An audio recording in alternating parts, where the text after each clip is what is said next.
Hello everyone, ये KGS IAS का paper है।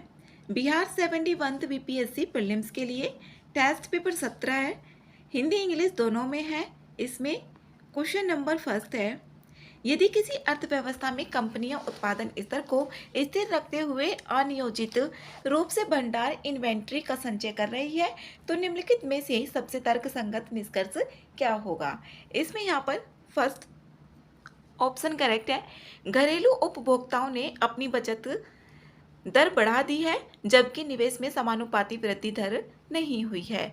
नेक्स्ट है 2, निम्नलिखित में से कौन सा परिदृश्य यह दर्शाता है कि सामाजिक कल्याण को मापने के लिए जीडीपी एक भरोसेमंद संकेतक नहीं है। इसमें बी ऑप्शन करेक्ट है। आवश्यक वस्तुओं पर अप्रत्यक्ष करों में वृद्धि के कारण सकल घरेलू उत्पाद में वृद्धि जीडीपी एक भरोसेमंद संकेतक नहीं है, ये दर्शाता है। नेक्स्ट 3, इसमें जीवीए और जीडीपी के बीच जो भी संबंध है उसको बताना है। इसमें कौन सा ऑप्शन करेक्ट है। इसमें जीवीए इक्वल्स टू होता है जीडीपी माइनस के शुद्ध कर, जो इनडायरेक्ट टैक्स माइनस के सब्सिडी होती है उसको घटा दिया जाता है। ए आंसर है इसका सही है। नेक्स्ट है 4, निम्नलिखित में से कौन सा विकल्प भारतीय रिजर्व बैंक आरबीआई द्वारा अपनाई गई उदार मौद्रिक नीति के संभावित परिणामों का सबसे अच्छी तरह से दर्शाता है। इसमें आरबीआई अधिक ऋण और व्यय को प्रोत्साहित करने के लिए नीतिगत ब्याज दरों में कटौती कर सकता है। ए आंसर इसमें सही है। नेक्स्ट क्वेश्चन नंबर 5, निम्नलिखित में से किस आर्थिक स्थिति से निपटने के लिए राजकोषीय प्रोत्साहन का उपयोग सबसे उपयुक्त होता है। इसमें आर्थिक मंदी या सुस्ती के चरण से। सी आंसर इसमें करेक्ट है। नेक्स्ट है 6, किस पंचवर्षीय योजना के दौरान भारत में उदारीकरण, निजीकरण और वैश्वीकरण के प्रमुख आर्थिक सुधार शुरू हुए। ये 1991 में आया था। तो 8वीं पंचवर्षीय योजना थी उस टाइम पे 1992 से 1997 तक। तो इसमें सी आंसर इसका सही है, इंपॉर्टेंट है। नेक्स्ट है 7, लॉरेंज वक्र और गिनी गुणांक के संबंध में इसमें देखना है सही कौन सा है। पहला ऑप्शन दिया हुआ है लॉरेंज वक्र आरेख पर एक सीधी रेखा आय वितरण की पूर्ण समानता को दर्शाती है। इसमें पहला ऑप्शन करेक्ट है। जब ये सीधी रेखा यहाँ से ऐसे मिल जाती है तो ये पूर्ण समानता को दर्शाएगी। दूसरा ऑप्शन है गिनी गुणांक का मान एक होने का अर्थ है आय वितरण में पूर्ण असमानता होती है। ठीक है, दूसरा ऑप्शन भी। तीसरा है गिनी गुणांक की गणना लॉरेंज वक्र और पूर्ण समानता रेखा के बीच के क्षेत्रफल के आधार पर की जाती है। जैसे ये है और ये, इसमें जो भी ऐसे ये जाती है रेखा, इसके आधार पर इसको दर्शाया जाता है गिनी गुणांक को। इसमें तीनों ऑप्शंस करेक्ट है। सही ऑप्शन देखना है, डी आंसर इसका सही है। नेक्स्ट है क्वेश्चन नंबर 8 में निम्नलिखित में से कौन सा नारंगी अर्थव्यवस्था शब्द का सर्वोत्तम वर्णन करता है। इसमें नारंगी अर्थव्यवस्था शब्द का बताना है वह क्षेत्र जिसमें रचनात्मक उद्योग शामिल होते हैं, जैसे संगीत, फिल्म, गेमिंग, एनिमेशन, फैशन और डिजिटल सामग्री। सी आंसर इसका सही है। नेक्स्ट है 9, स्वच्छता एवं पादप स्वच्छता उपायों के अनुप्रयोग पर समझौते एसपीएस समझौता के संबंध में निम्नलिखित कथनों पर विचार करना है और इसमें गलत ऑप्शन देखने हैं। इसे विश्व स्वास्थ्य संगठन WHO द्वारा प्रशासित किया जाता है ताकि खाद्य सुरक्षा तथा जंतु और पादप के स्वास्थ्य मानकों को सुनिश्चित किया जा सके।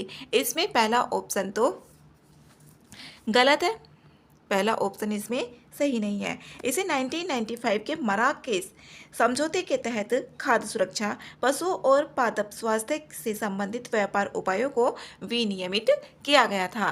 पहला ऑप्शन इसमें गलत है। दूसरा है स्वच्छता उपायों का उद्देश्य खाद्य सुरक्षा, एडिटिव्स या रोगों से उत्पन्न जोखिमों से मानव और पशु स्वास्थ्य की रक्षा करना है। ठीक है, दूसरा ऑप्शन तो। तीसरा ऑप्शन है पादप स्वच्छता उपाय पादप और पादप उत्पादों में कीटों या बीमारियों के प्रसार को रोकने के लिए डिजाइन किए गए हैं। तीसरा ऑप्शन भी इसमें करेक्ट है, पहला ऑप्शन ही इसका गलत है। तो ए आंसर सही है। नेक्स्ट है 10, निम्नलिखित में से निम्नलिखित में से कौन सी श्रेणी उन वस्तुओं का सबसे उपयुक्त वर्णन करती है जिनकी मांग उपभोक्ता की आय बढ़ने पर घट जाती है और आय घटने पर बढ़ जाती है। इसमें जो निम्न स्तरीय वस्तुएं होती हैं वो ये दर्शाती हैं। सी आंसर इसमें करेक्ट है। हाल ही में जारी IMF विश्व आर्थिक आउटलुक रिपोर्ट के अनुसार 2025 में भारत के लिए अनुमानित वास्तविक जीडीपी विकास दर क्या है? इसमें है 6.2%। बी आंसर करेक्ट है। नेक्स्ट 12, निम्नलिखित में से कौन सी समिति मुख्य रूप से भारत में कर सुधारों से संबंधित नहीं है? कर सुधारों से संबंधित इसमें तारापुर समिति नहीं है, तो इसमें डी आंसर इसका सही है। जो तारापुर समिति है ये पूंजी खाता जो परिवर्तनीयता से संबंधित है, तो डी आंसर इसका करेक्ट है। और बाकी की जो 3 समितियां हैं ये भारत में कर सुधारों से संबंधित हैं। नेक्स्ट है 13, आर्थिक सर्वेक्षण 2024-25 के अनुसार भारत में ग्रामीण अवसंरचना विकास के संबंध में निम्नलिखित कथनों पर विचार करना है और इसमें सही कथन बताने हैं। पहला ऑप्शन है इसमें जल जीवन मिशन के अंतर्गत 18 राज्यों में 100% नल से जल कनेक्शन कवरेज हासिल कर लिया गया है। ये ऑप्शन इसमें गलत है। इसमें यहाँ पर 26 नवंबर 2024 तक 100% नल जल कवरेज हासिल कर लिया गया है 8 राज्यों में, ना कि 18 राज्यों में। तो पहला ऑप्शन इसमें गलत हो जाता है। पहला गलत होने के बाद इसमें 2 ऑप्शन एलिमिनेट हो गए, तो 2 और 3 तो इसमें सही है, 2 और 3 पढ़ने की ज़रूरत नहीं है। चौथा ऑप्शन है बिहार में जल जीवन मिशन के अंतर्गत 1570 जल गुणवत्ता प्रयोगशालाएं स्थापित की गई ताकि सुरक्षित पेयजल सुनिश्चित किया जा सके। इसमें यहाँ पर ये चौथा ऑप्शन इसमें गलत है, तो इसमें 2 और 3 ऑप्शन ही सही है, तो इसमें बी आंसर करेक्ट है। नेक्स्ट 14, केंद्रीय बजट 2025-26 में प्रमुख पहलों के संबंध में निम्नलिखित कथनों पर विचार करना है। पहला ऑप्शन है इसमें सही ऑप्शन इसमें देखने हैं, बिहार में मखाना बोर्ड का उद्देश्य FPO के माध्यम से उत्पादन और विपणन को बढ़ावा देना है। ठीक है, पहला ऑप्शन। दूसरा ऑप्शन है संपत्ति मुद्रीकरण योजना 2025 से 30 का लक्ष्य है नई परियोजनाओं में 10 लाख करोड़ का निवेश आकर्षित करना है। इसमें यहाँ पर दूसरा ऑप्शन भी सही है। तीसरा ऑप्शन है बीमा क्षेत्र में FDI सीमा को 74% से बढ़ाकर 90% कर दिया है। इसमें 90 नहीं 100% कर दिया गया है बढ़ाकर, तो तीसरा ऑप्शन इसमें गलत है। तीसरा गलत होने के बाद इसमें बी ऑप्शन ही बच रहा है, बी आंसर करेक्ट है। नेक्स्ट है 15, केंद्रीय बजट 2025-26 के अनुसार नवीन राष्ट्रीय खाद्य प्रौद्योगिकी उद्यमिता एवं प्रबंधन संस्थान NIFTEM कहाँ स्थापित किया जाएगा? ये किया जाएगा बिहार में। सी आंसर इसमें करेक्ट है। जो बजट से क्वेश्चंस है वो यहीं से मिल जाएंगे। नेक्स्ट क्वेश्चन नंबर 16, इधर देव काव्य और लेखक दिए हुए हैं। पहला है इसमें भिक्षाटन काव्यम, ये उत्प्रेक्षा वल्लभ गोकुलनाथ इसके लेखक हैं, और शिवली लार्नव ये नीलकंठ दीक्षित हैं। हरिचरित चिंतामणि इसके जय द्रथ है, और इसके यहाँ पर ये बचे, तो पहला ऑप्शन ही इसका करेक्ट है, ए आंसर सही है। नेक्स्ट 17, निम्नलिखित में से कौन सा स्थल भारत में पुरापाषाण काल से संबंधित नहीं माना जाता है? इसमें आंध्र प्रदेश में नागार्जुन कोंडा नहीं माना जाता है। नेक्स्ट है 18, सिंधु घाटी सभ्यता के संबंध में निम्नलिखित कथनों पर विचार करना है और इसमें गलत ऑप्शन देखने हैं। पहला ऑप्शन है यह मुख्यतः एक धर्मनिरपेक्ष सभ्यता थी जिसमें केवल कुछ धार्मिक तत्व मौजूद थे। ठीक है, पहला ऑप्शन जिसमें पहला होगा वो गलत नहीं होगा।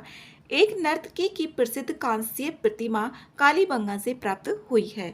ये कालीबंगा से प्राप्त नहीं हुई है, मोहनजोदड़ो से ये प्राप्त हुई है, तो दूसरा ऑप्शन इसमें गलत है। हड़प्पा लिपि मुख्यतः बाएं से दाएं लिखी जाती थी, बाएं से दाएं नहीं, जबकि ये दाएं से बाएं लिखी जाती थी। तीसरा ऑप्शन भी इसमें गलत है। चौथा ऑप्शन है लोगों का विश्वास अलौकिक शक्तियों में था और वे बुरी शक्तियों से बचने के लिए ताबीज का उपयोग करते थे। इसमें यहाँ पर ठीक है चौथा ऑप्शन, दो ऑप्शन इसमें गलत है, 2 और 3 बी में आ रहा है, बी आंसर इसका सही है। नेक्स्ट है क्वेश्चन नंबर 19। ऋग्वैदिक काल के राजनीतिक संगठन के संदर्भ में निम्नलिखित कथनों में से कौन सा कथन इसमें सही है? इसमें यहाँ पर ऋग्वैदिक शासन, जो ऋग्वैदिक शासन है प्रणाली सामान्यतः राजतंत्रीय थी जिसमें वंशानुगत उत्तराधिकार होता था और राजा की सहायता पुरोहित तथा सेनानी करते थे। डी ऑप्शन इसमें करेक्ट है। नेक्स्ट है 20 में जैन धर्म के प्रसार और संगठन के संदर्भ में निम्नलिखित कथनों में से कौन सा कथन इसमें सही है? पहला ऑप्शन इसमें करेक्ट है। दूसरी जैन संगति 5वीं शताब्दी ईस्वी में वल्लभी में आयोजित की गई थी जहां 12 अंगों का संकलन किया गया था। ए आंसर इसमें करेक्ट है। नेक्स्ट है 21 बौद्ध की शिक्षाओं और बौद्ध धर्म के संदर्भ में निम्नलिखित कथनों में से देखने हैं सही ऑप्शन कौन से हैं? पहला ऑप्शन है 4 आर्य सत्य यह बताते हैं कि दुख का मूल कारण इच्छा है और आस्तांगिक मार्ग का पालन करके इस इच्छा को समाप्त किया जा सकता है। ठीक है पहला ऑप्शन। दूसरा है बुद्ध ने स्पष्ट रूप से ईश्वर के अस्तित्व और कर्म के सिद्धांत को खारिज कर दिया था। ये ऑप्शन इसमें गलत है, पूरी तरीके से यहाँ पर नहीं खारिज किया था। तो तीसरा ऑप्शन है, दूसरा ऑप्शन इसमें गलत करते हैं तो इसमें आंसर निकलता है सी आंसर इसका सही है। नेक्स्ट है 22 अजातशत्रु और उसके शासनकाल के संदर्भ में निम्नलिखित कथनों में से कौन सा ऑप्शन इसमें गलत है? इसमें गलत है डी बुद्ध की मृत्यु के बाद राजगृह में द्वितीय बौद्ध संगति के आयोजन में उसकी महत्वपूर्ण भूमिका थी। डी आंसर इसमें सही है। नेक्स्ट है 23 फरवरी 326 ईसा पूर्व में जब सिकंदर ने सिंधु नदी पार की तब तक्षशिला का शासक कौन था जिसने उसका स्वागत किया था? ये था अम्भी। बी आंसर इसमें करेक्ट है। नेक्स्ट है 24 है निम्नलिखित में से किसने कहा था कि इतिहास के स्तंभों में अंकित हजारों सम्राटों के नामों के बीच अशोक का नाम लगभग अकेला एक सितारे की तरह चमकता है? ये कहा था H.G. वेल्स ने। सी आंसर इसमें सही है। नेक्स्ट है 25 मौर्यकालीन कला और उनके विशिष्ट लक्षणों से संबंधित युग्मों पर विचार करना है। इसमें सही कथन भी बताने हैं। पहला है लोमस ऋषि गुफा, ये अर्धवृत्ताकार चैत्य मेहराब और सामने हाथियों की झांकी फ्रिज। ठीक है पहला ऑप्शन। दूसरा है दीदारगंज यक्षिणी, पॉलिश किए हुए धड़ और नक्काशीदार प्रभामंडल वाली लोहा प्रतिमा। दूसरा ऑप्शन इसमें गलत है। जो दीदारगंज यक्षिणी एक प्रसिद्ध मौर्यकालीन मूर्ति है ये, तो दूसरा ऑप्शन इसमें गलत है। दूसरा गलत देखते हैं, इसमें आंसर निकल रहा है ए आंसर इसका सही है। 1 और 3। नेक्स्ट है 26 हर्ष के शासनकाल में रखे जाने वाले अभिलेख का क्या नाम है? ये है नीलो पितु। बी आंसर इसका सही है। नेक्स्ट 27 भारत में प्रारंभिक तुर्की आक्रमणों के संबंध में निम्नलिखित कथनों पर विचार करना है और इसमें सही ऑप्शन देखने हैं। पहला ऑप्शन है वह के युद्ध में आनंद पाल की हार ने महमूद को पंजाब क्षेत्र पर अपना अधिकार बढ़ाने का अवसर दिया। ठीक है पहला ऑप्शन। दूसरा है शाहनामा के लेखक फिरदौसी और किताब ए हिंद के लेखक अल बरूनी महमूद गजनी के समकालीन थे। दूसरा ऑप्शन भी इसमें ठीक है। तीसरा ऑप्शन है 1186 में मोहम्मद गोरी की पंजाब पर विजय के कारण उस क्षेत्र में गजनवी शासन का अंत हो गया। ठीक है 1186 में हुआ था। और अनहिलवाड़ और सोमनाथ मंदिर की लूट सोलंकियों के क्षेत्र में महमूद की एकमात्र सैन्य सफलता थी। इसमें चौथा ऑप्शन यहाँ पर गलत है। यह केवल एक युद्ध नहीं बल्कि व्यापक अभियान था। चौथा ऑप्शन इसमें गलत है। सी आंसर इसका सही है। 1 2 3। नेक्स्ट है 28 कुतुबुद्दीन ऐबक के संबंध में देखना है और इसमें यहाँ पर सही कथन भी बताने हैं। इसमें यहाँ पर पहला ऑप्शन देखें, उसने अपनी राजधानी दिल्ली में स्थापित की और कुतुब मीनार का निर्माण प्रारंभ किया जिसे उसने 1210 में पूरा किया। इसमें पहला ऑप्शन यहाँ पर गलत है। इसमें यहाँ पर जो पूरा किया था इल्तुतमिश के द्वारा कराया गया था, ना कि कुतुबुद्दीन ऐबक के द्वारा पूरा किया गया। इसमें यहाँ पर एलिमिनेट करते हैं। पहला ऑप्शन गलत होने के बाद इसमें तीनों ऑप्शन एलिमिनेट हो गए, तो इसमें जो बचता है बी ऑप्शन ही बच रहा है, 2 और 4। 2 और 4 ऑप्शन इसमें सही है। इसमें नेक्स्ट क्वेश्चन है 28 कुतुबुद्दीन ऐबक के संबंध में निम्नलिखित कथनों पर विचार करना है और इसमें यहाँ पर गलत ऑप्शन देखने हैं। तो पहला ऑप्शन इसमें यहाँ पर गलत है, क्योंकि 1210 में कुतुब मीनार को कुतुबुद्दीन ऐबक के द्वारा पूरा नहीं करवाया गया था, ये इल्तुतमिश के द्वारा पूरा करवाया गया था। पहला ऑप्शन जिसमें होगा वो ऑप्शन सही होगा, क्योंकि इसमें गलत बताना है। उसे हिंदू मंदिरों और विद्वानों को उदारतापूर्वक संरक्षण देने के कारण लाख बख्श की उपाधि भी मिली थी। दूसरा ऑप्शन भी इसमें गलत है। इसमें यहाँ पर जो लाख बख्श की उपाधि है वो हिंदू संस्थाओं को नहीं बल्कि मुस्लिम विद्वानों को दिए गए दान के कारण दी गई थी। दूसरा ऑप्शन भी इसमें गलत है। तीसरा है उसने गोरी की मृत्यु के बाद स्वतंत्रता की घोषणा की और गुलाम वंश की स्थापना कर दिल्ली सल्तनत की शुरुआत की। तीसरा ऑप्शन इसमें ठीक है। चौथा ऑप्शन है उसके बाद उसका पुत्र आराम बख्श गद्दी पर बैठा। इसमें यहाँ पर चौथा ऑप्शन गलत है। जो आराम बख्श है ये केवल 8 महीने ही इसने शासन किया था, ना कि 1 दशक से अधिक किया था। इसमें यहाँ पर 1, 2 और 4 गलत ऑप्शन है। इसमें सी आंसर इसका सही है। नेक्स्ट है यहाँ पर 29।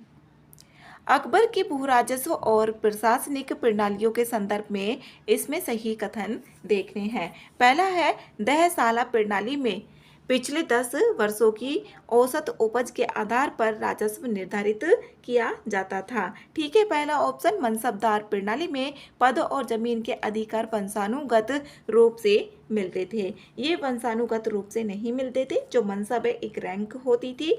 नियुक्तियां और पदोन्नतियां सम्राट द्वारा की जाती थी। दूसरा ऑप्शन इसमें गलत है। अब इसमें यहाँ पर एलिमिनेट करके देखते हैं दूसरे ऑप्शन को, तो 2 ऑप्शन इसमें एलिमिनेट हो जाते हैं, ये वाला। इसमें 1 और 4 तो सही है। अभी तीसरा और देख लेते हैं। इसमें जब्ती प्रणाली के अंतर्गत भूमि को खेती की आवृत्ति के आधार पर पोलज, परोती और चाचर और बंजर में वर्गीकृत किया गया था। तीसरा ऑप्शन भी इसमें ठीक है, तो इसमें बी आंसर सही है। 1, 3, 4। नेक्स्ट है 30 शिवाजी के प्रशासन के संबंध में देखना है। इसमें सही ऑप्शन बताने हैं। पहला ऑप्शन है अस्त प्रधान परिषद में पेशवा और पंडित राव जैसे अधिकारी शामिल थे जो प्रत्यक्ष रूप से राजा के प्रति उत्तरदायी थे। ठीक है, पहला ऑप्शन। दूसरा ऑप्शन है शिवाजी के राजस्व अधिकारी, उन्हें करकुन कहा जाता था। उन्होंने देशमुखों और कुलकर्णियों जैसे पारंपरिक बिचौलियों की जगह भी ली थी। दूसरा ऑप्शन भी इसमें ठीक है। तीसरा ऑप्शन है चौथ और सरदेशमुखी मराठा क्षेत्र के भीतर कृषि भूमि पर लगाए जाने वाले आंतरिक कर थे। ये तीसरा ऑप्शन इसमें गलत है। इसमें 1 और 2 ही ऑप्शन ही ठीक है, तो ए आंसर इसका करेक्ट है। नेक्स्ट है 31। मुगल काल के दौरान भाषा और साहित्य के विकास से संबंधित निम्नलिखित कथनों पर विचार करना है और इसमें सही ऑप्शन देखना है। पहला है इसमें महाभारत का फारसी अनुवाद अबुल फजल के भाई अबुल फैजी की देखरेख में किया गया था। इसमें पहला ऑप्शन सही है, ये अबुल फैजी की देखरेख में हुआ था। शाहजहां के शासनकाल में अब्दुल हमीद लाहौरी ने शाहजहांनामा, जबकि इनायत खान ने पादशाहनामा की रचना की। दूसरा ऑप्शन इसमें गलत है। इसमें दोनों अपोजिट करके दे दिया गया है, तो दूसरा ऑप्शन इसमें गलत है। यहाँ पर दारा सिकोह ने भगवत गीता और उपनिषद जैसे हिंदू धर्म ग्रंथों का फारसी में अनुवाद किया था। इसमें तीसरा ऑप्शन भी ठीक है। 1 और 3 सी में आ रहा है, सी आंसर इसमें करेक्ट है। नेक्स्ट है 32।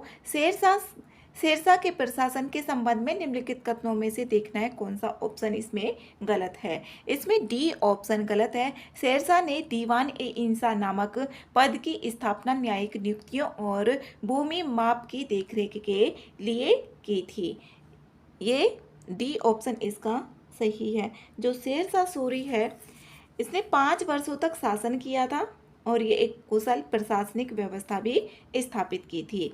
इसमें एक वजीर दीवान ए विजारत जिसे राजस्व और वित्त का प्रबंधन करना होता था, दीवान ए आरिज सेना की देखरेख करता था, दीवान ए रसालत ये विदेशी मामलों को संभालता था और दीवान ए इंसा जो होता था वो प्रबंधित संचार के लिए होता था। नेक्स्ट है 33। भारत में प्रारंभिक पुर्तगाली उपस्थिति के संबंध में निम्नलिखित कथनों पर विचार करके इसमें सही ऑप्शन देखना है।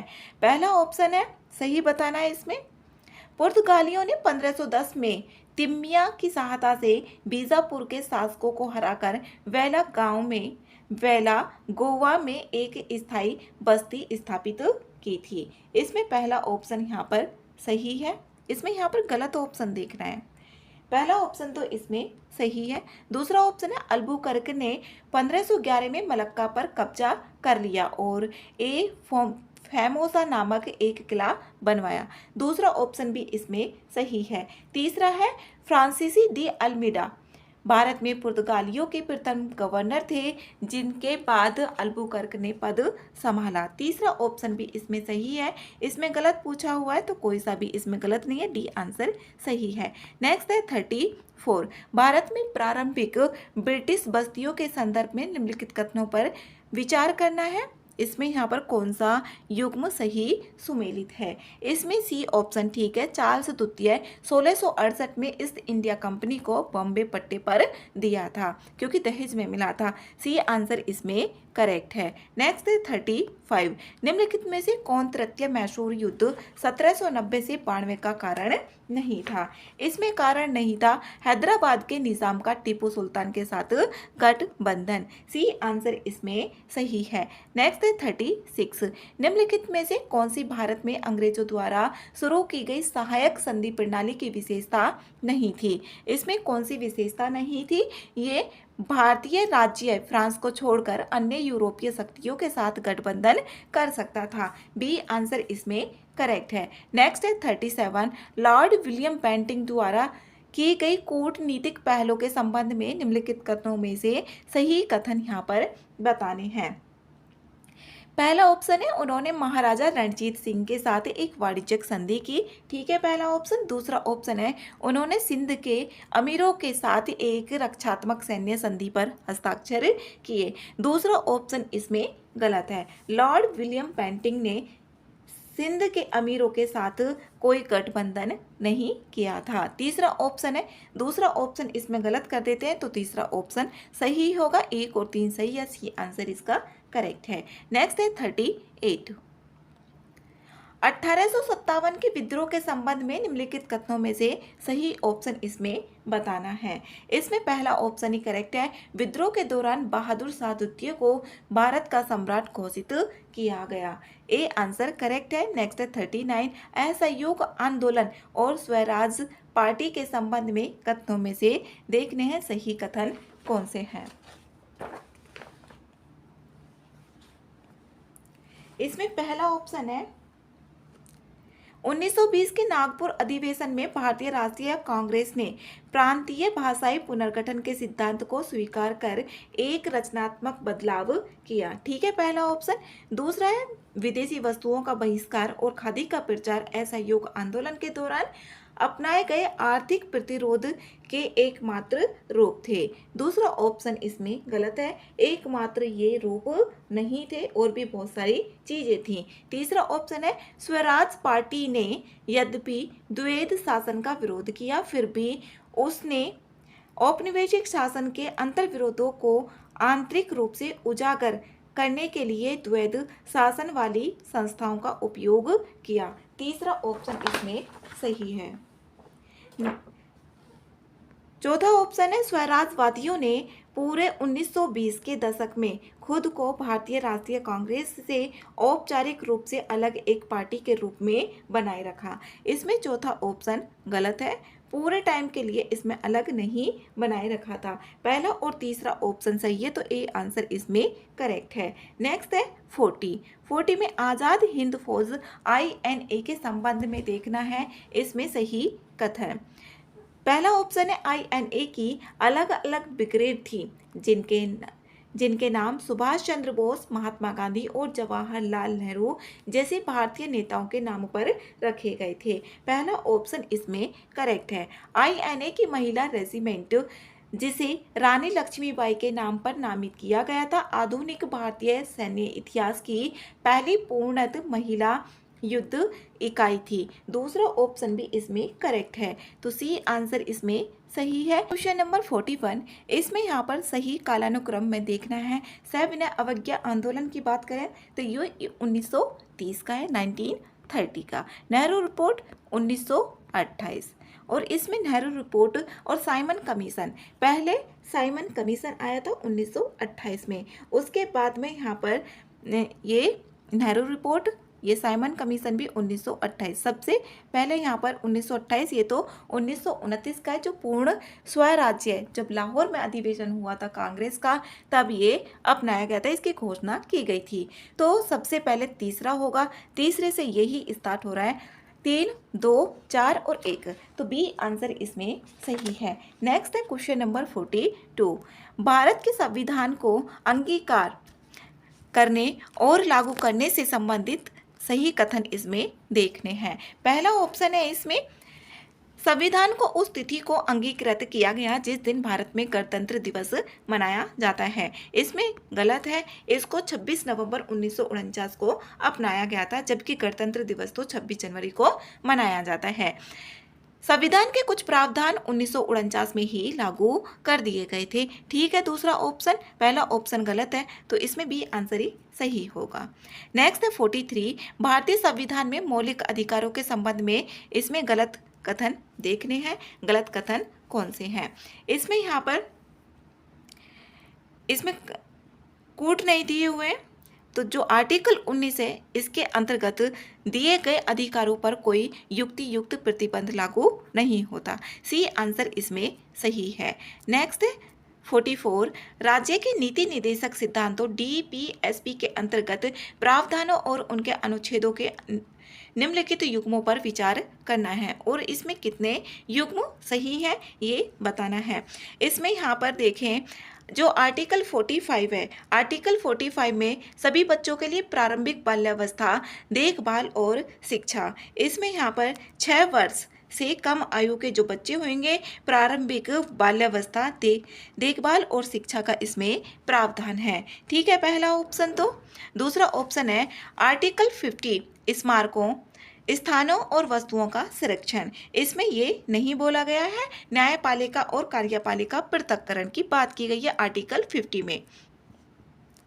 तीसरा ऑप्शन है आर्टिकल 51, पर्यावरण का नहीं है, इसमें 48 में है, और आर्टिकल 47 में गौ हत्या का प्रतिबंध नहीं है। ये पोषण के स्तर और जीवन स्तर को बढ़ाने से संबंधित है। इसमें केवल एक ही ठीक है, तो एक ए में आ रहा है, ए आंसर सही है। 45 है आर्टिकल 4 के अनुसार 2 और 3 के तहत बनाए गए कानूनों के संबंध में निम्नलिखित में से क्या सही है? इसमें यहाँ पर यह कानून आर्टिकल 368 के अंतर्गत संविधान संशोधन नहीं माने जाते। सी आंसर इसमें सही है।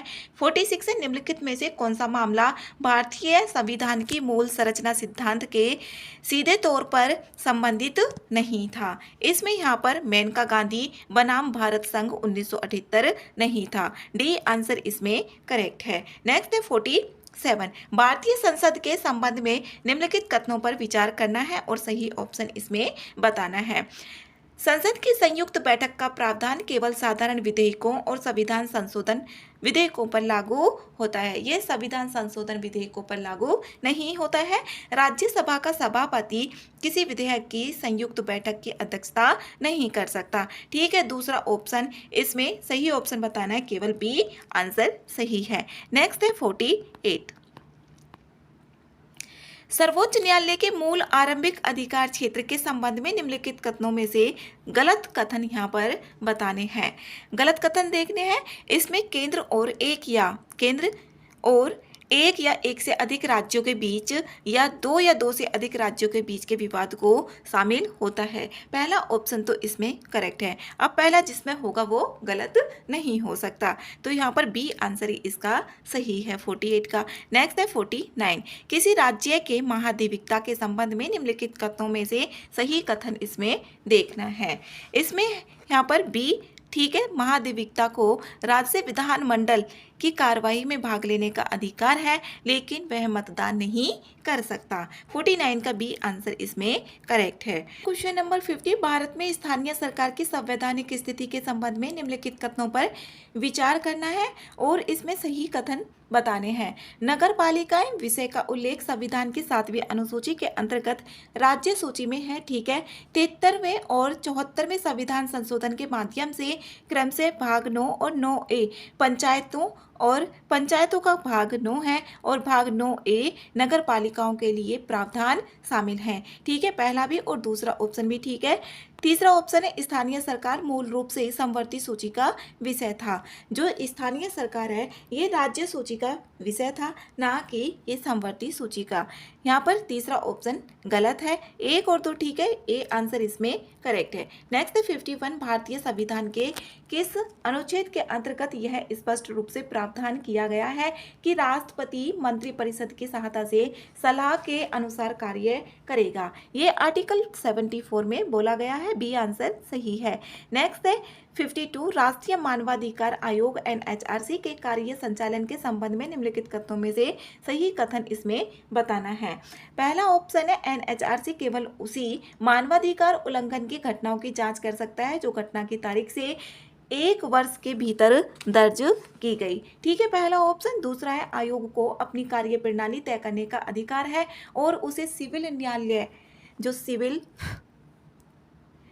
न्यायालय जैसी सभी शक्तियां प्राप्त हैं। दूसरा ऑप्शन भी इसमें सही है। तीसरा ऑप्शन है यह किसी दोषी सरकारी कर्मचारी के खिलाफ बिना सरकारी अनुमति के सीधे अभियोजन प्रक्रिया आरंभ नहीं कर सकता। ये कर सकता है, तो 1 और 2 ठीक है, ए में आ रहा है, ए आंसर इसका करेक्ट है। नेक्स्ट है 53, किस संवैधानिक संशोधन अधिनियम के माध्यम से अनुसूचित जातियों और अनुसूचित जनजातियों STs के लिए सरकारी नौकरियों में पदोन्नति में आरक्षण का प्रावधान किया गया है? ये किया गया है 77वां, तो सी आंसर इसमें करेक्ट है। नेक्स्ट है 54 है भारत की प्राथमिकता तालिका के अनुसार इसमें अवरोही क्रम में क्रमबद्ध करना है और सही ऑप्शन इसमें बताना है। इसमें यहाँ पर सबसे पहले इसमें राष्ट्रपति चौथा होगा, फिर उसके बाद उपराष्ट्रपति 3 होगा, 4 3 इसमें भी आ रहा है, इसमें भी, तो दूसरा बी तो ऑप्शन इसमें एलिमिनेट हो गया। 4 होगा, फिर 3 होगा और फिर उसके बाद होगा यहाँ पर 2 प्रधानमंत्री, फिर उसके बाद सर्वोच्च न्यायालय के न्यायाधीश और फिर उसके बाद कैबिनेट सचिव। डी आंसर इसमें सही है। नेक्स्ट है 55, चुनाव संचालन में शामिल प्रमुख पदाधिकारियों के संबंध में निम्नलिखित कथनों में से सही कथन यहाँ पर बताने हैं। सही कथन, मुख्य निर्वाचन अधिकारी की नियुक्ति भारत निर्वाचन आयोग द्वारा संबंधित राज्य सरकार के परामर्श से की जाती है। पहला ऑप्शन इसमें करेक्ट है। दूसरा ऑप्शन है पीठासीन अधिकारी की नियुक्ति भारत निर्वाचन आयोग द्वारा मतदान केंद्र पर मतदान संचालन के लिए की जाती है।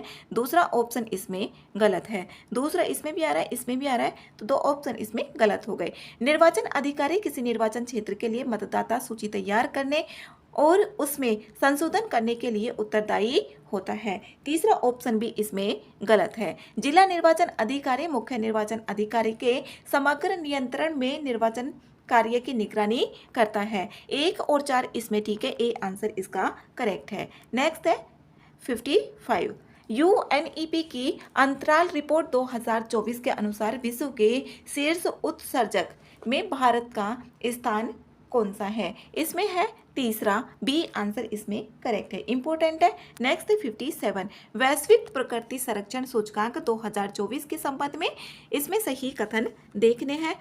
पहला कथन है, भारत को इस सूचकांक में 100 में से 50 से कम अंक मिलने के कारण सबसे निचले 5 देशों में शामिल किया गया है। ठीक है, पहला ऑप्शन।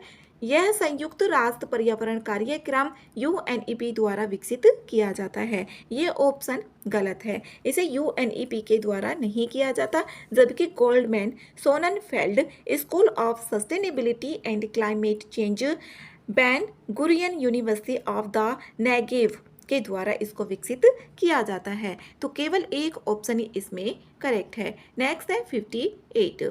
निम्नलिखित में से किसी विचार की स्वतंत्रता के लिए सखारोव पुरस्कार प्रदान किया गया? ये किया गया यहाँ पर नंबर 1 इसमें मारिया कोरिना मचाडो। ठीक है, पहला ऑप्शन।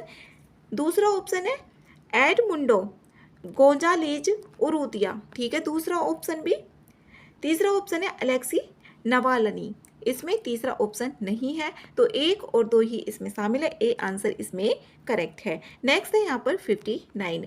नमो ड्रोन दीदी योजना के तहत निम्नलिखित में से किस समय अवधि के दौरान महिला स्वयं सहायता समूह SHG को 14,500 ड्रोन प्रदान किए जाएंगे? ये किए जाएंगे 2024-25 से 2025 से 26 तक। बी आंसर इसमें करेक्ट है। नेक्स्ट है 60। निम्नलिखित में से किस स्थान पर भारत अमेरिका संयुक्त सैन्य अभ्यास वज्र प्रहार का 15वां संस्करण आयोजित कहाँ किया गया? ये किया गया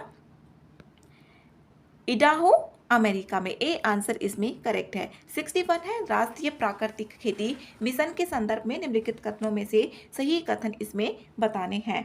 पहला ऑप्शन है, यह कृषि एवं किसान कल्याण मंत्रालय के अंतर्गत एक केंद्र प्रायोजित योजना है। ठीक है, इसका उद्देश्य रसायन मुक्त और स्थानीय कृषि पारिस्थितिकी पर आधारित खेती को बढ़ावा देना है, जिसके लिए यह कम लागत वाली पद्धतियों को प्रोत्साहित करता है और जैव विविधता को बढ़ाता है।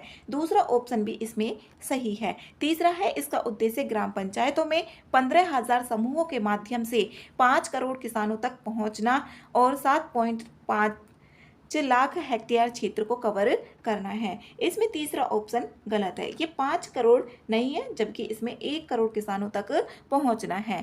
तो तीसरा ऑप्शन गलत होने के बाद ए आंसर इसका सही है। नेक्स्ट है 62। केंद्र सरकार ने निम्नलिखित में से किस बल में 1000 से अधिक कर्मियों वाली पहली महिला रिजर्व बटालियन को मंजूरी दी है? ये दी है CISF को। ए आंसर इसमें सही है। बिहार का दूसरा एम्स किस जिले में स्थापित किया जा रहा है? ये दरभंगा में किया जा रहा है। सी आंसर इसमें करेक्ट है। नेक्स्ट है 64। 64 है, हाल ही में किस प्राधिकरण ने भूजल विनियमन को मजबूत करने और पूरे भारत में स्थायी प्रबंधन सुनिश्चित करने के लिए भू-नीर पोर्टल विकसित किया गया? ये केंद्रीय भूजल प्राधिकरण। सी आंसर इसमें सही है। नेक्स्ट है 65। क्षुद्रग्रह बेन्नू के संदर्भ में निम्नलिखित कथनों में विचार करना है। सही ऑप्शन इसमें बताना है। बेन्नू एक अपेक्षाकृत छोटा क्षुद्रग्रह है जो लगभग हर 6 वर्षों में पृथ्वी के पास से गुजरता है। पहला ऑप्शन इसमें सही है। तीसरा है, बेन्नू नासा के ओसिरिस रेक्स मिशन का लक्ष्य था। ठीक है। दूसरा भी, हाल ही में अमेरिकी अंतरिक्ष एजेंसी नासा ने खुलासा किया कि बेन्नू से प्राप्त नमूने में उच्च मात्रा में कार्बन और जल पाया गया है। तीनों ऑप्शन इसमें करेक्ट है। डी आंसर सही है। क्वेश्चन नंबर 66, हिंद महासागर रिम एसोसिएशन IORA के संबंध में देखना है। इसकी स्थापना 1997 में हुई थी और क्षेत्रीय सहयोग और सतत विकास को बढ़ावा देने के उद्देश्य से। ठीक है, पहला ऑप्शन, भारत 2025 से 27 की अवधि के लिए इसकी अध्यक्षता ग्रहण करेगा। यहाँ पर भारत वर्तमान में इसका उपाध्यक्ष है। तो दूसरा ऑप्शन इसमें गलत है, पहला ही इसमें ठीक है। ए आंसर इसका करेक्ट है। नेक्स्ट है 67। निम्नलिखित में से कौन सा विकल्प global mobile personal communication bye satellite GMPCS सेवा के प्राथमिक उद्देश्य का सबसे उपयुक्त वर्णन करता है? इसमें यहाँ पर बताना है इसका कौन सा। बी आंसर इसका करेक्ट है। दूर दराज और सेवाओं से वंचित क्षेत्रों में विशेष रूप से मोबाइल उपयोगकर्ताओं के लिए वैश्विक वॉइस और डेटा संचार सक्षम करना। बी आंसर इसमें सही है। नेक्स्ट है 68, हाल ही में एशियाई विकास बैंक के 11वें अध्यक्ष के रूप में किसे नियुक्त किया गया है? इसमें किया गया है मसातो कांडा। ए आंसर इसमें सही है। नेक्स्ट है 69, राष्ट्रीय वन्य जीव बोर्ड के संदर्भ में निम्नलिखित कथनों में से देखना है सही कथन इसमें कौन सा है? पहला ऑप्शन है इसकी 7वीं बैठक प्रधानमंत्री की अध्यक्षता में गिर राष्ट्रीय उद्यान में आयोजित की गई थी, ठीक है। दूसरा है पर्यावरण संरक्षण अधिनियम 1986 के अंतर्गत एक वैधानिक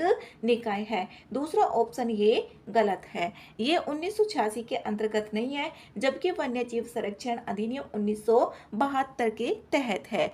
दूसरा ऑप्शन गलत है, ये सी आंसर इसमें सही है। नेक्स्ट है 70 में है संयुक्त राज्य अमेरिका के federal bureau of investigation FBI के नए निदेशक के रूप में किसे नियुक्त किया गया है? ये काश पटेल को किया गया है। डी आंसर इसमें करेक्ट है। नेक्स्ट है 72, भारत के पहले हाइपर लूप परीक्षण ट्रैक का उद्घाटन किस IIT में किया गया? ये किया गया IIT मद्रास में। बी आंसर इसमें सही है। कौन सा केंद्र शासित प्रदेश तीनों नए आपराधिक कानूनों को पूरी तरह से लागू करने वाला पहला राज्य बन गया है? इसमें बन गया है ये चंडीगढ़। ए आंसर इसमें करेक्ट है। नेक्स्ट है 73, पाकिस्तान से संबंधित भारतीय सैन्य अभियानों के संदर्भ में सही कथन इसमें देखने हैं। वर्ष 2019 के बालाकोट हवाई हमले का कोड नेम ऑपरेशन बंदर था। इसमें यहाँ पर पहला ऑप्शन ठीक है, बंदर था।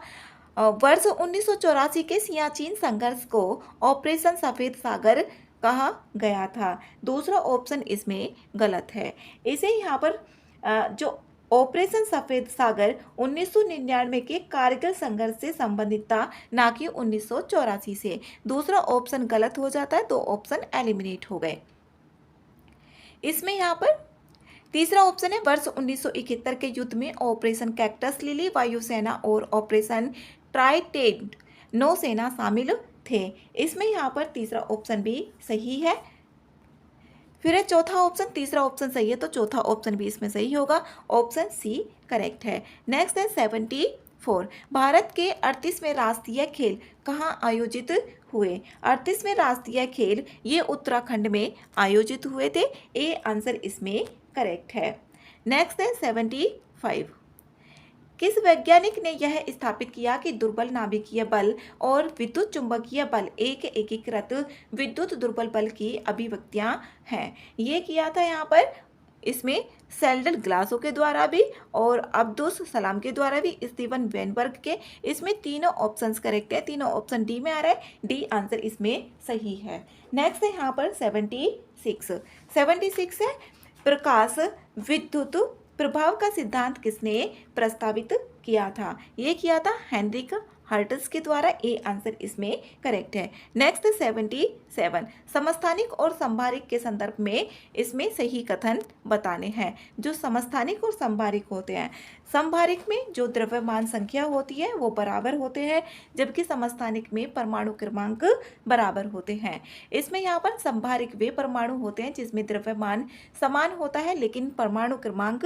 अलग होता है, ठीक है। समस्थानिक में वे परमाणु होते हैं जिनका द्रव्यमान भिन्न होता है लेकिन परमाणु क्रमांक समान होता है। दोनों ऑप्शन इसमें सही है। सी आंसर करेक्ट है। 78 है वायरस के संदर्भ में इसमें सही कथन देखना है। वायरस शब्द सबसे पहले पाश्चर इवानोवस्की ने दिया था। इसमें पहला ऑप्शन करेक्ट है, ये इवानोवस्की के द्वारा दिया गया था। दूसरा है किसी भी वायरस में RNA और DNA दोनों नहीं पाए जाते हैं, तो इसमें दूसरा ऑप्शन भी ठीक है। जो वायरस होता है उसमें RNA और DNA नहीं पाए जाते हैं। बैक्टीरिया को संक्रमित करने वाले वायरस में आमतौर पर द्विरज्जुक DNA होता है। इसमें तीसरा ऑप्शन भी सही है। डी आंसर इसमें करेक्ट है। नेक्स्ट है 79, पारिस्थितिकी तंत्र में ऊर्जा पिरामिड के संदर्भ में देखना है और इसमें सही कथन बताने हैं। पहला है ऊर्जा पिरामिड सदैव सीधा होता है क्योंकि ऊष्मा के रूप में अपव्यय के कारण क्रमिक पोषी स्तरों पर ऊर्जा प्रवाह कम हो जाता है, ठीक है, पहला ऑप्शन। दूसरा ऑप्शन है ऊर्जा के उल्टा पिरामिड अपरद आधारित खाद्य श्रृंखलाओं में पाए जा सकते हैं, जहां अपघटक उत्पादों की तुलना में अधिक सामग्री जो अधिक ऊर्जा सामग्री प्रदर्शित करते हैं। दूसरा ऑप्शन इसमें गलत है, अधिक ऊर्जा सामग्री प्रदर्शित नहीं करते, केवल एक ही ठीक है, ए आंसर सही है। नेक्स्ट है 80, इम्यूनोग्लोबुलिन का कौन सा वर्ग मुख्य रूप से कोलेस्ट्रम में मौजूद होता है और नवजात शिशु को निष्क्रिय प्रतिरक्षा प्रदान करता है? ये करता है इम्यूनोग्लोबिन ए। इसमें ए आंसर ही करेक्ट है। नेक्स्ट है 81, royal Swedish academy of sciences ने 2024 का रसायन का नोबेल पुरस्कार निम्नलिखित में से किसे नहीं प्रदान किया गया? ये विक्टर एम्ब्रोस को प्रदान नहीं किया गया, डी आंसर इसमें सही है। नेक्स्ट है 82, माइक्रो आरएनए के संदर्भ में इसमें गलत ऑप्शन बताना है। माइक्रो आरएनए छोटे गैर कोडिंग आरएनए होते हैं जो प्रतिलेखन के बाद एमआरएनए से जुड़ जाते हैं, जिससे उसका विघटन होता है या प्रोटीन उत्पादन अवरुद्ध हो जाता है। इसमें पहला ऑप्शन तो सही है। एमआरएनए केवल कोशिका के केंद्रक में बनते हैं और पूरी तरह कार्यात्मक होने के लिए उन्हें डाइसर नामक एंजाइम की आवश्यकता होती है। दूसरा ऑप्शन इसमें गलत है, गलत ऑप्शन पूछा है, बी आंसर इसका करेक्ट है। नेक्स्ट है 83, किस मंत्रालय ने कृत्रिम बुद्धिमत्ता एआई के विकास के लिए एक सरकारी पहल भारत जेन का शुभारंभ किया है? भारत जेन का शुभारंभ विज्ञान एवं प्रौद्योगिकी मंत्रालय के द्वारा किया गया, सी आंसर इसमें सही है। नेक्स्ट है रक्षा निगरानी के लिए अंतरिक्ष आधारित निगरानी SBS-3 परियोजना के अंतर्गत कितने उपग्रहों को प्रक्षेपित करने की योजना है? इसमें यहाँ पर 31 है, 31 ए आंसर सही है। भारत की एकीकृत जीनोमिक चिप पहल के तहत भैंसों के लिए लॉन्च की गई जीनोमिक चिप का क्या नाम है? इसमें महिष चिप है, सी आंसर इसमें करेक्ट है। 86 है, भारत के किस संस्थान ने अंतर्राष्ट्रीय परमाणु ऊर्जा एजेंसी IAEA के वैज्ञानिक मंच एटम्स फॉर फूड में भाग लिया? ये लिया यहाँ पर बी भाभा परमाणु अनुसंधान केंद्र, बी आंसर इसमें सही है। नेक्स्ट है 87, भारत में किस स्थान पर परमाणु ऊर्जा विभाग DAE ने major atmospheric Cherenkov experiment MACE वेधशाला का उद्घाटन किया? ये किया हॉनले लद्दाख, ए आंसर इसमें सही है। 88 है, इसरो और जाक्सा का संयुक्त चंद्र मिशन ल्यूपेक्स किस प्रक्षेपण यान से प्रक्षेपित किया जाएगा? ये किया जाएगा PSLV के द्वारा, ए आंसर इसमें करेक्ट है। नेक्स्ट है यहाँ पर 89 है, HCNG के संदर्भ में सही कथन इसमें देखना है। HCNG हाइड्रोजन और LPG का मिश्रण है। इसमें ये गलत है, जो HCNG होता है हाइड्रोजन समृद्ध संपीड़ित प्राकृतिक गैस होती है। इसमें CNG और मीथेन का मिश्रण होता है, ना कि LPG का मिश्रण होता है। पहला ऑप्शन इसमें गलत है, इसमें गलत होने के बाद बी ऑप्शन ही बच जाता है, बी आंसर इसमें करेक्ट है। नेक्स्ट है 90, भारत के में सैफ्रॉन क्रांति, जो सैफ्रॉन क्रांति है निम्नलिखित में से किस उद्देश्य से जुड़ी हुई है? ये नवीकरणीय ऊर्जा को बढ़ावा देने से जुड़ी हुई है, ए आंसर इसमें सही है। नेक्स्ट है 91, टोकामक के संबंध में निम्नलिखित कथनों पर विचार करना है। इसमें यह नाभिकीय संलयन अनुसंधान में प्रयुक्त एक डिजाइन है, बी आंसर इसमें करेक्ट है। नेक्स्ट है 92, निम्नलिखित में से कौन मध्यम पृथ्वी कक्षा MEO में रखे गए उपग्रहों की विशिष्ट ऊंचाई सीमा को सही ढंग से परिभाषित करता है? ये करता है 5000 से 12000 किलोमीटर, बी आंसर इसमें करेक्ट है। 93 है, 93 इसमें सूची 1 और सूची 2 दी हुई है। GPS और किस देश से कौन सी GPS है? इसमें यहाँ पर देखें NAVSTAR नव स्टार का इसमें है, ये USA से, संयुक्त राज्य अमेरिका से। पहले का चौथा है ग्लोनास की बात करें तो ये है रूस का, इसमें ए का तो 4th नंबर पे है और बी का है तीसरा, इसमें बी ऑप्शन ही करेक्ट होना चाहिए, बी आंसर सही है। नेक्स्ट है 94, भारत के क्षेत्रीय स्तर पर ग्लोबल पोजिशनिंग सिस्टम का नाम क्या है? इसमें यहाँ पर गगन है, बी आंसर सही है। नेक्स्ट है 95 है यहाँ पर संवर्धित वास्तविकता AR और आभासी वास्तविकता VR के संदर्भ में सही कथन इसमें बताने हैं। इसमें पहला ऑप्शन है AR किसी वास्तविक या काल्पनिक वातावरण की प्रतिकृति प्रस्तुत करता है और उपयोगकर्ता को उसके साथ अंतरक्रिया की सुविधा भी देता है। पहला ऑप्शन इसमें गलत है। दूसरा है VR वास्तविक भौतिक दुनिया का प्रत्यक्ष या अप्रत्यक्ष दृश्य प्रदान करता है। ये आभासी वास्तविकता होती है जो VR हो गई। तो इसमें यहाँ पर दोनों ऑप्शन गलत हैं। इसमें सही बताना था, इसमें ना तो एक ना ही दो। नेक्स्ट है 96, इसमें तकनीकी नवाचार और इधर अनुप्रयोग दिए हुए हैं और इसमें हमें मिलान करके बताना है। इसमें यहाँ पर पहला ऑप्शन देखें, स्मॉल लैंग्वेज मॉडल्स, ये यहाँ पर इसका चौथा है विशिष्ट कार्यों के लिए कुशल कृत्रिम बुद्धिमत्ता।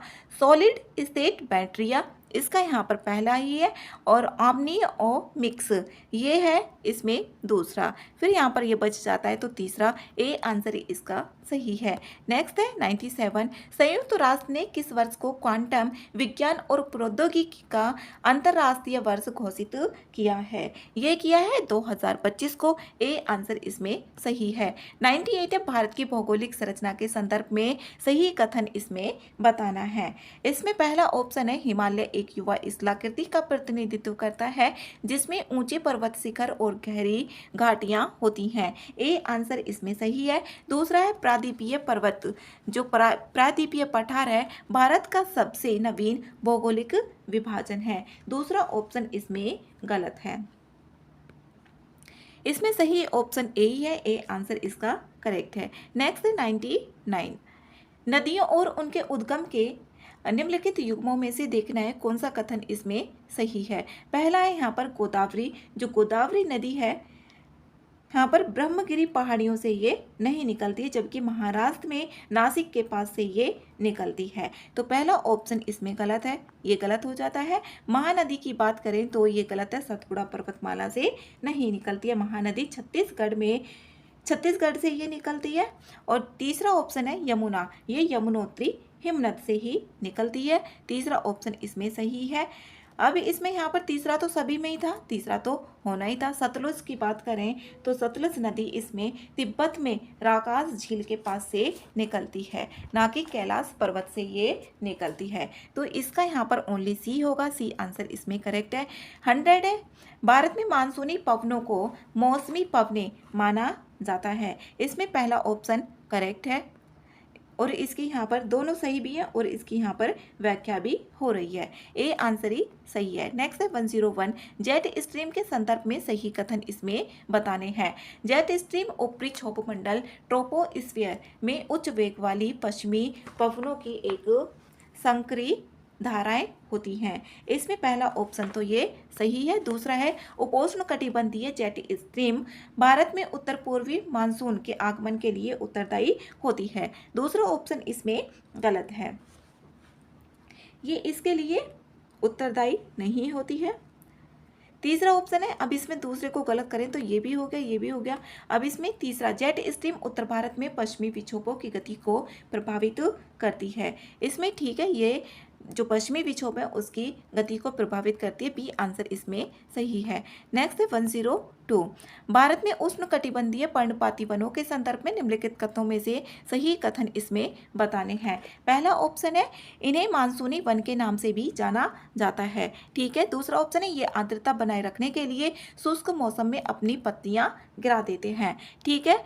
इन वनों में सागौन और साल प्रमुख प्रजातियां हैं, तीसरा ऑप्शन भी ठीक है, डी आंसर इसमें करेक्ट है। 103 है भारतीय उपमहाद्वीप की भूवैज्ञानिक संरचना और विकास के संबंध में निम्नलिखित कथनों पर विचार करके इसमें सही बताने हैं कौन से ऑप्शन सही है। पहला है भारतीय प्लेट अभी भी लगभग 5 सेंटीमीटर प्रति वर्ष की दर से उत्तर की ओर खिसक रही है, ठीक है। पहला ऑप्शन भारत में सबसे प्राचीन चट्टानें महाराष्ट्र के दक्कन पठार क्षेत्र में पाई जाती हैं, दूसरा ऑप्शन इसमें गलत है, ये दक्कन वाले पठार उसमें नहीं पाई जाती है, अरावली या धारवाड़ की प्राचीन आर्कियन चट्टानें हैं। तो दूसरा ऑप्शन इसमें गलत है, सी ऑप्शन ही इसका बच जाता है, सी आंसर सही है। नेक्स्ट है 104 सुनामी के संबंध में इसमें सही कथन यहाँ पर बताने हैं।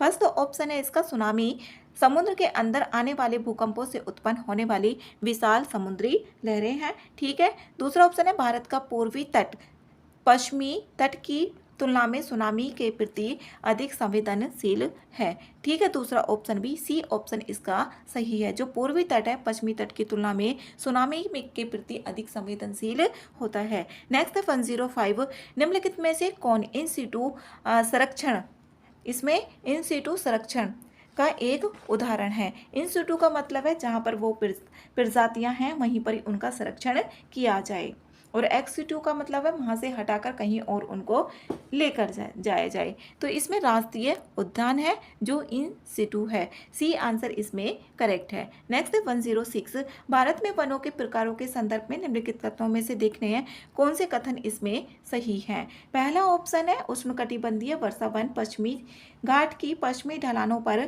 पाए जाते हैं, पहला ऑप्शन इसमें ठीक है। पर्वतीय वन हिमालय और नीलगिरी के ऊंचाई वाले क्षेत्रों में पाए जाते हैं, ठीक है। मैंग्रोव वन उड़ीसा और पश्चिम बंगाल के तटों के किनारे पाए जाते हैं, तीनों ऑप्शन ठीक है, डी आंसर इसका करेक्ट है। इसमें कथन और कारण दिए, भारत को एक महाद्वीपता वाला देश माना जाता है, इसमें पहला ऑप्शन गलत है, भारत को महाद्वीपता वाला देश नहीं माना जाता है। इसमें आ रहा है भारत में विश्व की लगभग 28% दर्ज प्रजातियां पाई जाती हैं और यहाँ 6 वैश्विक जैव विविधता हॉट स्पॉट भी हैं। इसमें यहाँ पर आर ऑप्शन इसमें सही है, तो डी ए गलत है और आर सही है, डी आंसर इसका करेक्ट है। नेक्स्ट है 108 भारत में मृदाओं के संदर्भ में देखना है सही कथन इसमें बताने हैं। पहला ऑप्शन है जलोढ़ मृदाएं भारत के 43% भाग पर पाई जाती हैं और इनमें फास्फोरस की मात्रा कम होती है। जो काली मिट्टी होती है उसमें 15% हिस्सा है, आर्द्रता बनाए रखने के कारण कपास के लिए आदर्श ये होती है, ठीक है। दूसरा भी ठीक है, पहला भी ठीक है। लेटराइट मृदाएं जो होती हैं उच्च वर्षा की स्थिति में जो निक्षालन होता है इनमें बहुत ज़्यादा होता है, तीसरा भी ठीक है, डी आंसर इसमें करेक्ट है। नेक्स्ट है इसमें 109 निम्नलिखित में से किस स्थान पर सोमपेन जनजाति पाई जाती है, ये पाई जाती है यहाँ पर निकोबार द्वीप समूह में, बी आंसर इसमें सही है। निम्नलिखित में से कौन सी नदी भारत में प्रवेश करने से पहले नामचा बरवा चोटी के पास पूर्वी हिमालय के चारों ओर एक तीव्र यू टर्न लेती है, इसमें यहाँ पर ये है ब्रह्मपुत्र, यू टर्न यहाँ पर ऐसे लेती है इस तरीके से, सी आंसर इसमें करेक्ट है। नेक्स्ट है 111 भारत में लाल मिट्टी के लाल रंग के लिए मुख्य रूप से निम्नलिखित में से क्या इसमें उत्तरदायी है, ये फेरिक ऑक्साइड की उपस्थिति, इसके कारण ही लाल मिट्टी होती है। नेक्स्ट है 112 भारतीय कोयले की गुणवत्ता विशेषताओं के संदर्भ में सही कथन इसमें देखना है। इसमें पहला ऑप्शन की बात करें, इसमें सल्फर की मात्रा अपेक्षाकृत कम होती है जिससे यह आयातित किस्मों की तुलना में कम प्रदूषणकारी है, ठीक है। यहाँ पर पहला इसका राख संलयन तापमान कम होता है जो ताप विद्युत संयंत्रों में बॉयलर के प्रदर्शन को प्रभावित करता है, इसमें दूसरा ऑप्शन गलत है। दूसरा ऑप्शन गलत होने के बाद सी ऑप्शन ही बचता है, सी आंसर सही है। नेक्स्ट है 113 गलाथिया खाड़ी जिसे हाल ही में एक अंतर्राष्ट्रीय ट्रांसशिपमेंट बंदरगाह के लिए प्रस्तावित किया गया है, यह कहाँ पर स्थित है, ये अंडमान और निकोबार में स्थित है। नेक्स्ट है 114 हाल ही में आरबीआई के कार्यकारी निदेशक के रूप में किसे नियुक्त किया गया है, ये किया गया है केशवन रामचंद्रन, सी आंसर इसमें करेक्ट है। नेक्स्ट है 115 हाल ही में जारी वैश्विक पीटलैंड हॉटस्पॉट एटलस रिपोर्ट 2024 के संबंध में इसमें कथनों पर विचार करके सही कथन इसमें बताना है। इसमें इसे संयुक्त राष्ट्र पर्यावरण कार्यक्रम यूएनईपी द्वारा प्रकाशित किया जाता है, ठीक है। पीटलैंड पृथ्वी की भूमि सतह का लगभग 13 से 14% भाग कवर करते हैं और वैश्विक मृदा कार्बन का लगभग 1/3 संग्रहित करते हैं, 3 से 4% है, ना कि 13 से 14% है। दूसरा ऑप्शन गलत होने के बाद सी बचता है, सी आंसर इसमें सही है। नेक्स्ट है 116 निम्नलिखित में से किस अंतरिक्ष एजेंसी ने वैश्विक स्तर पर वन कार्बन भंडार का मानचित्रण करने के लिए बायोमास उपग्रह मिशन लॉन्च किया है, ये किया है यहाँ पर यूरोपीय स्पेस एजेंसी के द्वारा। सी आंसर इसका करेक्ट है। 117 वैश्विक वित्तीय केंद्र सूचकांक 37 में किस शहर को प्रथम स्थान मिला है? ये मिला है न्यूयॉर्क को। बी आंसर इसमें करेक्ट है। नेक्स्ट है 118 प्रसिद्ध करणी माता मंदिर, जिसे चूहों का मंदिर के नाम से भी जाना जाता है, ये किस भारतीय राज्य में स्थित है? ये है राजस्थान में। सी आंसर इसमें करेक्ट है। नेक्स्ट है 119 हाल ही में निम्नलिखित में से किस स्थान पर संयुक्त राष्ट्र शांति स्थापना मंत्री स्तरीय 2025 संपन्न हुआ? ये हुआ बर्लिन जर्मनी में। सी आंसर इसमें करेक्ट है। नेक्स्ट है 120 विंचीजम अंतर्राष्ट्रीय बंदरगाह के संदर्भ में सही कथन इसमें बताना है। इसमें यह भारत का पहला गहरे पानी वाला कंटेनर ट्रांसशिपमेंट बंदरगाह है, जिसे केरल सरकार द्वारा विकसित किया गया है। ए आंसर इसमें करेक्ट है। नेक्स्ट है 121 विक्रमशिला कांगे डॉल्फिन अभ्यारण्य के संबंध में निम्नलिखित कथनों पर इसमें देखना है सही कथन कौन सा है। सही कथन इसमें बताना है। पहला ऑप्शन है यह अभ्यारण्य बिहार के कटिहार जिले में स्थित है। गलत है। विक्रमशिला जो गंगा डॉल्फिन है भारत का एकमात्र डॉल्फिन है और बिहार के भागलपुर में स्थित है, ना कि कटिहार में। तो एक गलत होने के बाद इसमें बी ऑप्शन बचता है। बी आंसर इसका सही है। 122 है निम्नलिखित में से यहाँ पर अभ्यारण्य दिए हुए हैं और इधर अवस्थिति दी हुई है, इसमें सही कथन देखना है। नकटी जलाशय पक्षी अभ्यारण्य ये कहाँ पर है? जमुई में। ठीक है। पहला तो उदयपुर जो उदयपुर वन्य जीव अभ्यारण्य है ये है बेतिया में। ठीक है। भीमबांध वन्य जीव अभ्यारण्य ये यहाँ पर मुंगेर में है। ठीक है। कांवर झील जो पक्षी अभ्यारण्य है ये बेगूसराय में है। बेगूसराय में गौतम बुद्ध वन्य जीव अभ्यारण्य ये वैशाली में है। जो गौतम बुद्ध वन्य जीव अभ्यारण्य ये ऑप्शन इसमें गलत है। गौतम बुद्ध वन्य जीव अभ्यारण्य ये गया में है। और नागी एक तो नकटी और नागी जलाशय पक्षी अभ्यारण्य ये जमुई में है। ये नागी और नकटी दोनों ही जमुई में है, ना कि ये दरभंगा में है। तो इसमें यहाँ पर 5 और 6 ऑप्शन गलत हो जाते हैं। ए ऑप्शन ही इसका सही है। 1 2 3 4। 123 है पुनपुन नदी के संबंध में निम्नलिखित कथनों पर विचार करना है। सही ऑप्शन देखने हैं। पहला ऑप्शन है पुनपुन नदी गंगा की एक दक्षिण सहायक नदी है। ठीक है। पहला ऑप्शन यह झारखंड के पलामू जिले में छोटा नागपुर पठार से निकलती है। ठीक है। यह नदी पटना जिले के फतुहा में गंगा से मिलती है। डी आंसर इसमें करेक्ट है। 124 है बिहार आर्थिक सर्वेक्षण 2024-25 के संदर्भ में निम्नलिखित कथनों में से देखने हैं कौन से कथन इसमें सही है। पहला ऑप्शन है इसमें वर्ष 2023-24 में बिहार का सकल राज्य घरेलू उत्पाद जीएसडीपी वर्तमान मूल्य पर 8,54,429 करोड़ रुपए अनुमानित है। ठीक है। पहला ऑप्शन। दूसरा है इसमें वर्ष 2023-24 में बिहार का जीएसडीपी स्थिर मूल्य 2011-12 के आधार वर्ष पर 4,64,540 करोड़ रुपए अनुमानित है।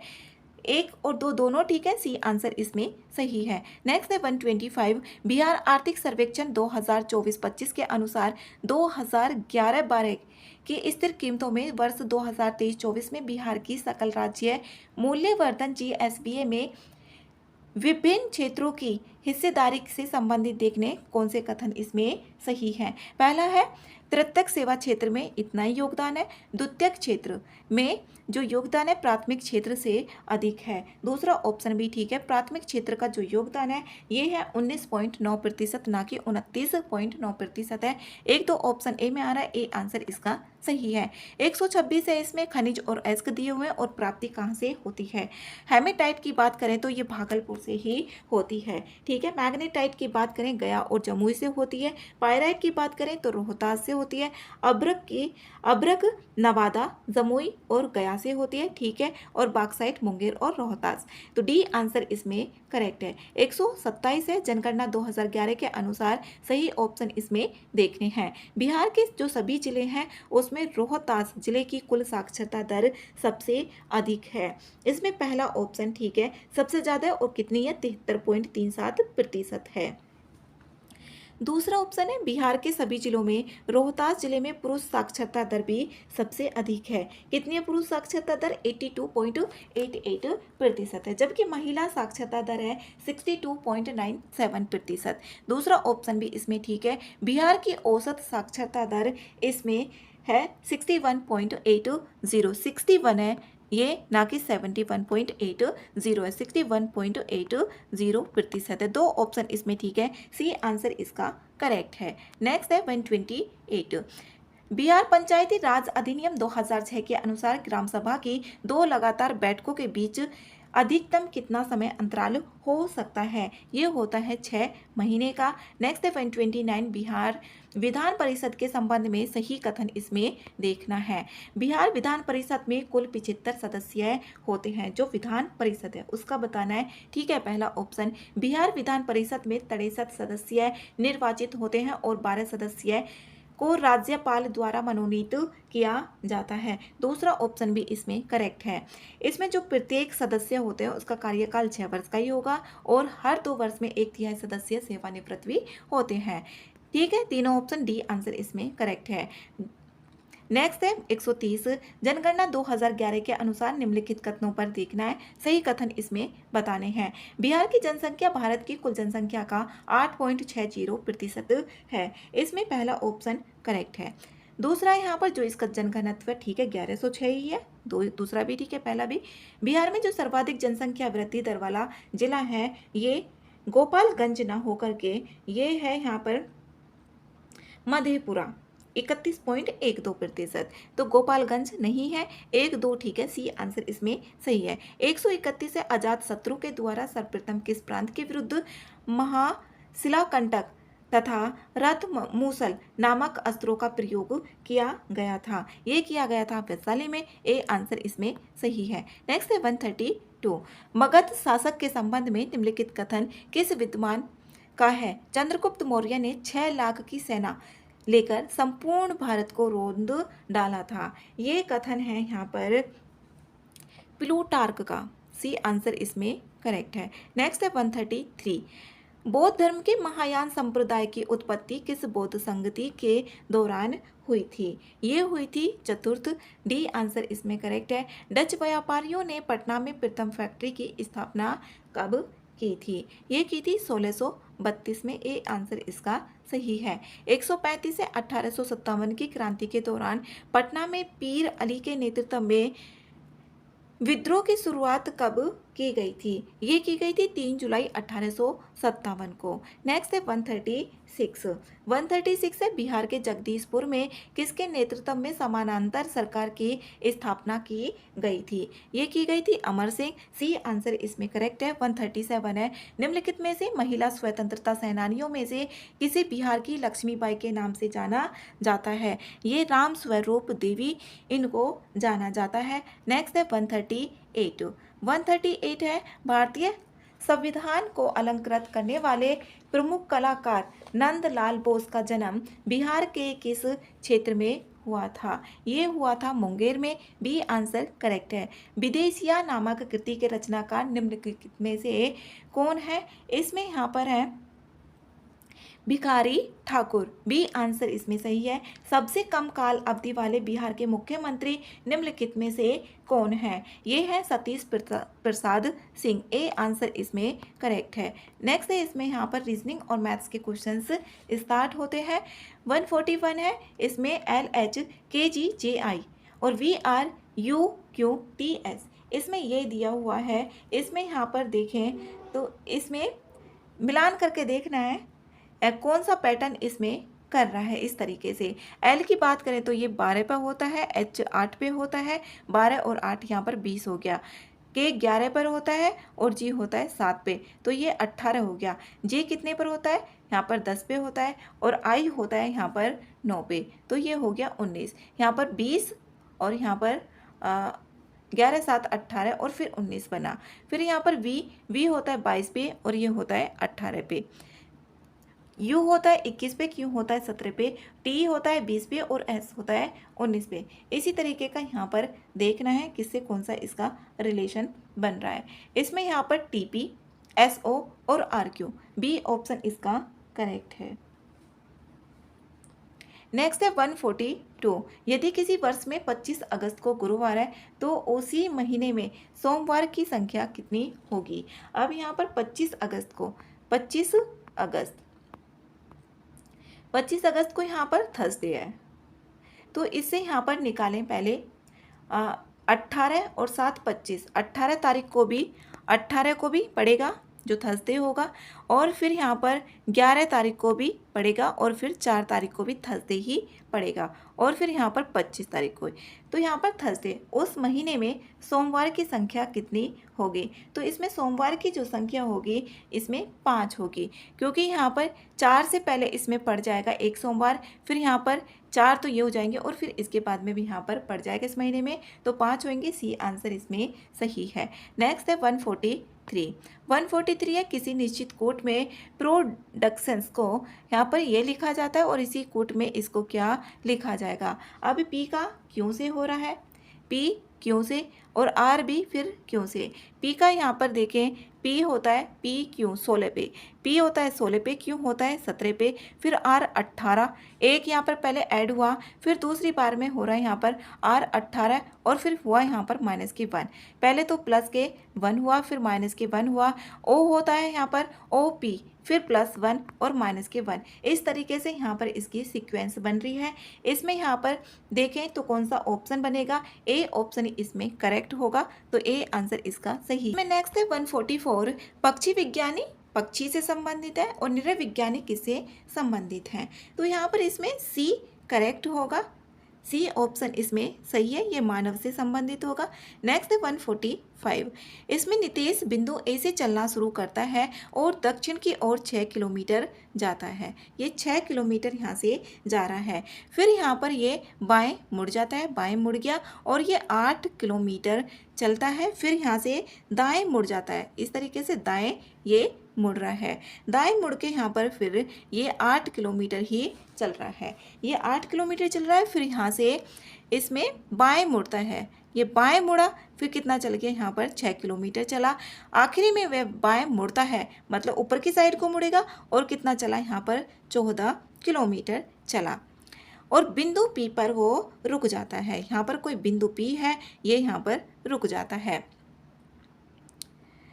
बिंदु ए पर दोबारा पहुंचने के लिए उसे कितनी दूरी, सबसे कम दूरी, और किस दिशा में गाड़ी चलाना चाहिए। सभी मोड़ जो होंगे वो 90 डिग्री पर बोला हुआ है। तो इसमें यहाँ पर ये कितना था, यहाँ पर 8 है, ये कितना है 6 है, तो कितना आ जाएगा ये 14 आ जाएगा, और किसकी तरफ को जाएगा, ये पश्चिम की तरफ को, इधर ही तो जाएगा ना, तो ए आंसर इसका करेक्ट है। 146 है, उस विकल्प का चयन कीजिए जो थर्ड शब्द से उसी प्रकार संबंधित है जिस प्रकार सेकंड शब्द फर्स्ट से संबंधित है, ये बताना है। इसमें यहाँ पर जैसे कोस 90 डिग्री होता है, अब इसमें कोस 90 डिग्री पर कितना होगा, 1 होगा। अब tan 90 पे देखेंगे, tan 90 पे होता है, tan 90 पे होता है इनफाइनाइट, जो tan 90 पे होगा इनफाइनाइट होता है। 10 क्लास में ये एक टेबल होती है, कोस 90 पे होता है 1, साइन 0 पर होता है 0, और tan 90 पे इनफाइनाइट होगा, डी आंसर इसमें सही है। नेक्स्ट है 147, इसमें 8, 24, 42 और x ये समानुपात में दिए हुए हैं। जैसे यहाँ पर 8 डिवाइड में 24 है, और equals to 42 divided by x है, इस तरीके से यहाँ पर दिया हुआ है। अब इसकी ऐसे मल्टीप्लाई करनी है, और इसमें x की वैल्यू निकल जाएगी। यहाँ पर 4 से कट करें इसको, 4 2 जा 8, और 4 6 जा 64, और यहाँ पर ये डायरेक्ट भी कट रहा है, 8 3 जा 24 हो जाएगा, और 3 के इसमें यहाँ पर मल्टीप्लाई करेंगे तो यहाँ पर कितना होगा, 42 3 जा होगा 126, तो x की वैल्यू जो आएगी इसमें 126 आएगी, बी आंसर सही है। 148 राहुल के पास एक प्लॉट है जिसका क्षेत्रफल सुरेश के प्लॉट से के क्षेत्रफल से 20% ज़्यादा है, ये है। अब यहाँ पर मान लेते हैं राहुल का जो है वो तो 100 है, और उसका कितना है 120 हो गया, 20 ज़्यादा हो गया, तो इनका दोनों का हम रेशियो निकालें तो 0 से 0, और 2 5 जा 10, और 2 6 जा 12, 5:6 आ गया इसका रेशियो। और फिर यहाँ पर बोल रहा है, आगे बोला है इसमें जबकि अजय के प्लॉट के क्षेत्रफल राहुल के प्लॉट से कितना 25% ज़्यादा है। अब राहुल का यहाँ पर कितना है, ये 100 है, और कितना हो गया, ये 125 हो गया। 25 से इसको कट करें तो 4, और 25 को इसको कट करें तो 5, तो इसका जो रेशियो आया 4:5 आ गया। अब फिर यहाँ पर इसमें देखें, आगे बोला है यदि अजय के प्लॉट का क्षेत्रफल 3000 वर्ग फुट है तो सुरेश के प्लॉट का क्षेत्रफल कितने फुट होगा। तो यहाँ पर 30 इकाई इसमें 3000 वर्ग के हो जाएगा। अब 1 इकाई किसके हो जाएगा, 100 के हो जाएगा।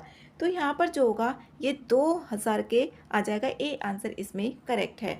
149 है इसमें। एक क्रम में व्यवस्थित 15 संख्याओं का औसत इसमें 50 दिया हुआ है, तो 15 इंटू कितना हो जाएगा, 50 हो जाएगा। पहली 7 संख्याओं का 7 इंटू कितना 45 हो गया, और बाद वाली जो 7 संख्याएं उनका है कितना 55। अब इसमें यहाँ पर इसका जो आएगा यहाँ पर 750 आ जाएगा। अब इन दोनों को मल्टीप्लाई करके ऐड करेंगे और इसमें से माइनस कर देंगे तो इसमें आएगा 50। जो 8वीं संख्या होगी वो होगी इसमें 50। अब इसमें यहाँ पर 150 है, इसको सरल करना है। इसमें 1/20 दे दिया यहाँ पर, और 4/5 ऑफ। सबसे पहले जो करेंगे यहाँ पर ऑफ को सॉल्व करेंगे, तो इसमें यहाँ पर 1/20 होगा। ऑफ का मतलब भी यहाँ पर मल्टीप्लाई होता है। क्रॉस इसमें कितना है 4/5, क्रॉस यहाँ पर 3/4 है, और इसको यहाँ पर उल्टा करके लिख लेंगे जब डिवाइड में होता है और क्रॉस आ जाता है। 25 डिवाइडेड बाई कितना होगा, 6 होगा। अब इसमें 5 से 5 जा कैंसिल हो गया, ये 4 से 4 कैंसिल हो गया। 5 से इसको कट करें तो यहाँ पर 4 हो गया। 3 यहाँ पर ऊपर कितना है 3 से 6 को काटेंगे तो 2, ऊपर बचेगा 1 और नीचे बचेगा 4 2 सा 8, तो 1/8 इसका आंसर है। 2 ऑप्शन में इसमें दे दिया है, तो कोई सा भी ऑप्शन इसमें सही होगा, या तो सी होगा या फिर डी होगा, दोनों में इक्वल ही है। इसमें 150 क्वेश्चन है। इसमें बिहार स्पेशल भी है, बजट से भी क्वेश्चन है, करंट अफेयर्स भी है, और स्टैटिक्स वाला पार्ट भी है।